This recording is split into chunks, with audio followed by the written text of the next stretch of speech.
Okay, today we are going to look at another old 1930s military radio.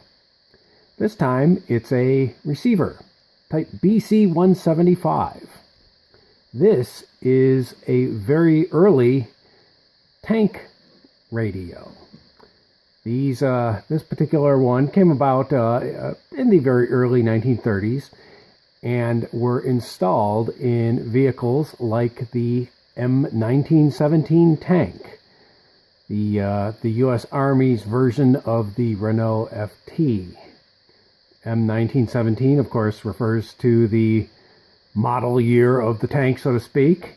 And yes, the U.S. Army did have these cute little tanks, and as far as anyone knows, never fired a shot in anger. And there were just under 1,000 of them.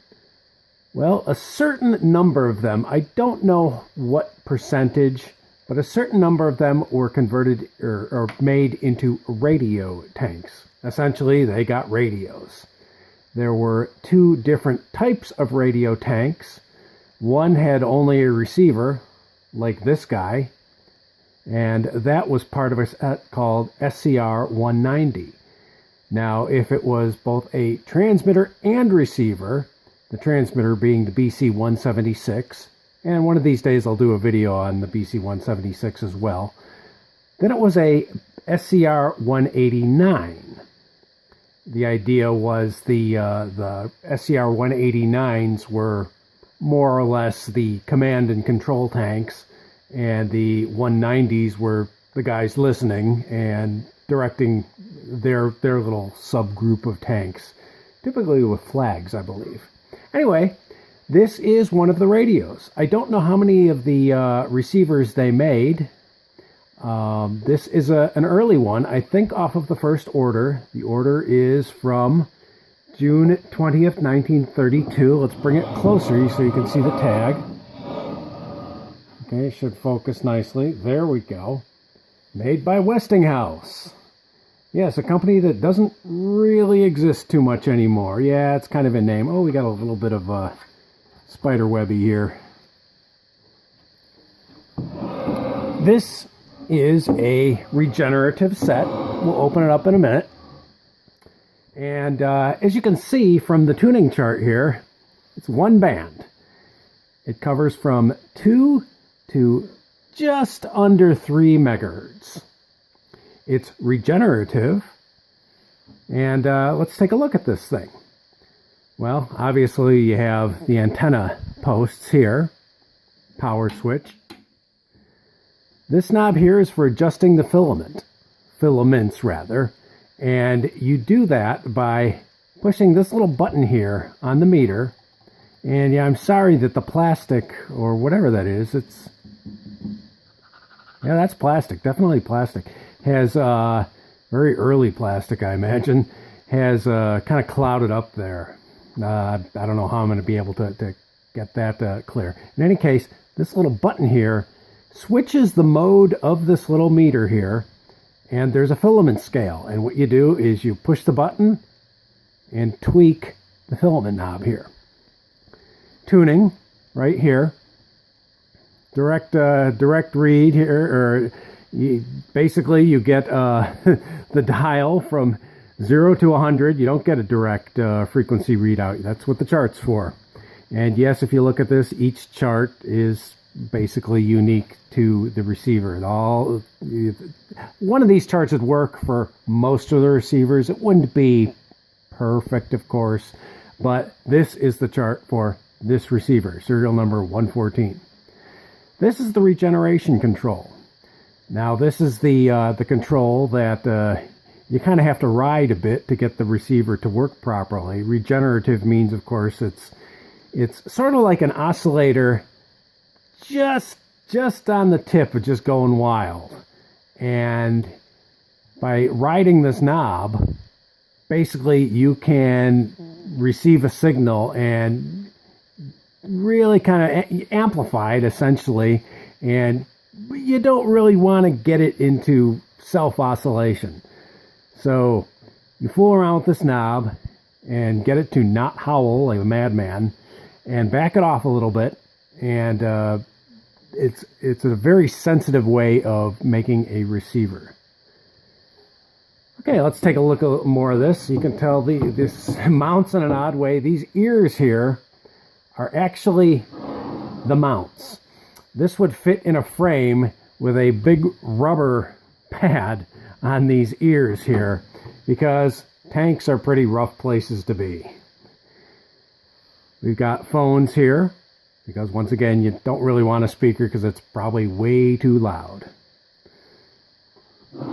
See, it's not very thick, made out of aluminum. Let's open it up.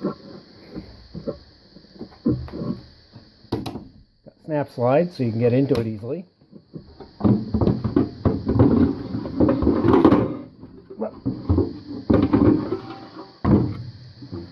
Put that to the side for now.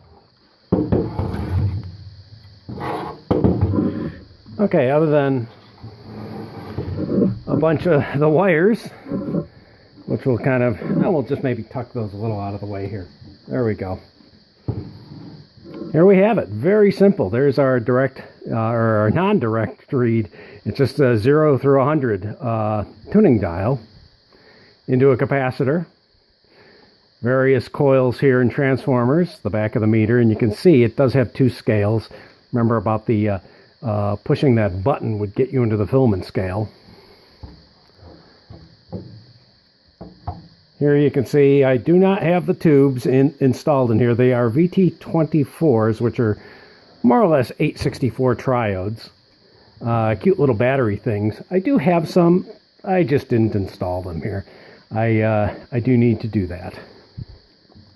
Now, this terminal board here, as you can see, it still has wires, maybe original wires, I don't know. Went to the cables, and you can see the control box. I don't have the control box. I'd like to find it. I think it's called a BC-206. And the power unit, I'd like to find one of those, and I don't know what that is. I do have a manual. I should have looked it up before making the video. Oh well. The cables here run through that little hatch in the bottom of the receiver. Oh, and here's a schematic. I want to take a quick look at the schematic here. Hopefully you can focus in on there. Very, very simple design. 5 tubes, basic regenerative set. Got an audio amplifier sitting at the very end. But yeah, the cables would run down, well, roughly about right here or so. You're going to wind the cable back there and go to the other portions of the either the SCR 189 or SCR 190. A lot of attention to detail on this receiver here.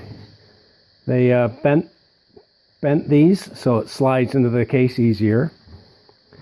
Very nice construction here. Not quite enough light there, but you can see some very nice wiring, solid wiring. Looks like about number 16 gauge or so.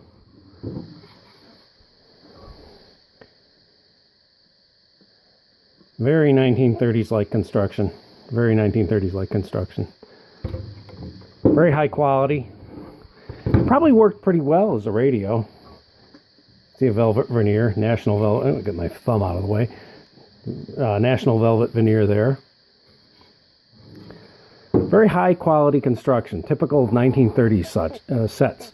The Signal Corps and the Army didn't really have much money, so they didn't really ever buy too many radios in the 1930s. That's why the 20s and 30s sets, especially the early 30s sets, are just almost non-existent. They're extremely hard to find. Not like World War II or even the World War I Signal Corps sets that are all over the place. The 30s stuff is very, very scarce, simply because they just didn't make that much of it. But when they did make something, they made very high quality units, and this is indeed one of them. This, compared to a typical consumer RCA or even a consumer Westinghouse radio, or even the early ham sets of the 1930s, this is just blows it away.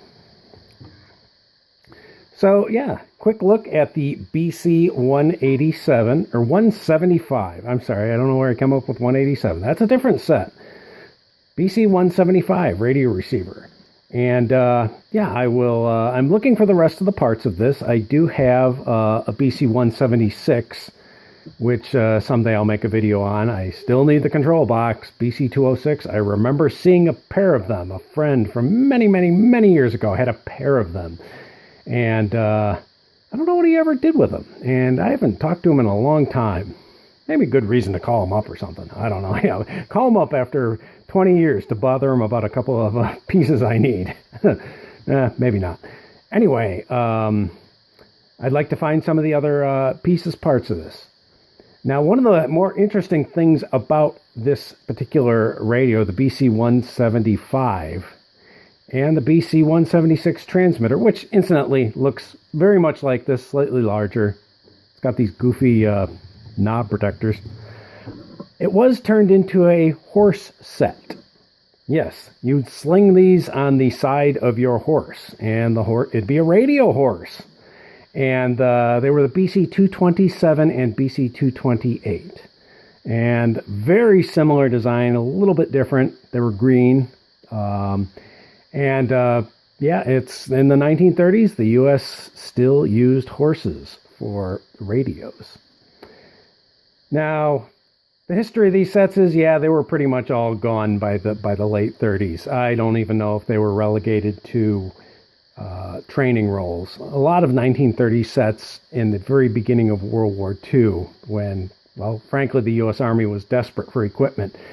They turned a lot of the older designs into basically training sets. They never really went overseas and actually fought, but they were to train the guys over here for combat. And why give them a top-of-the-line frontline radio when they could give them a 30s radio? It would make do, would give them the skills of how to operate a radio in combat conditions.